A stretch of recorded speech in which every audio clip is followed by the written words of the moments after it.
Les données montrent que depuis 2021, les attaques et les crimes haineux contre les personnes d'origine asiatique sont de plus en plus fréquents aux États-Unis. Aujourd'hui, la communauté asiatique aux États-Unis est victime d'attaques racistes.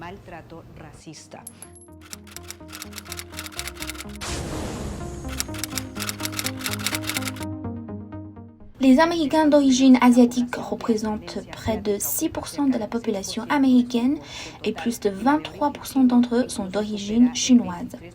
Selon un rapport de l'organisation Stop AAPI Hate, un total de 10 370 incidents haineux anti-asiatiques ont été signalés aux États-Unis entre mars 2020 et septembre 2021.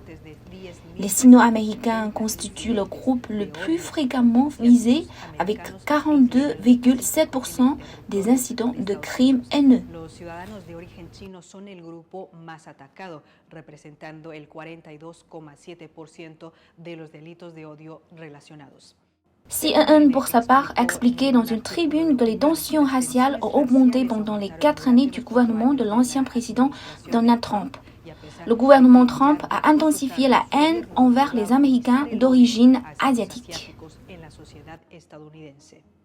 Non seulement il y a des lacunes dans la loi américaine, mais les organes d'application de la loi dissimulent ou minimisent délibérément les crimes racistes contre les Américains d'origine asiatique. Les États-Unis disposent de garanties institutionnelles adéquates contre la discrimination à l'égard des Afro-Américains. Mais pour les Américains d'origine asiatique, les garanties institutionnelles sont rares.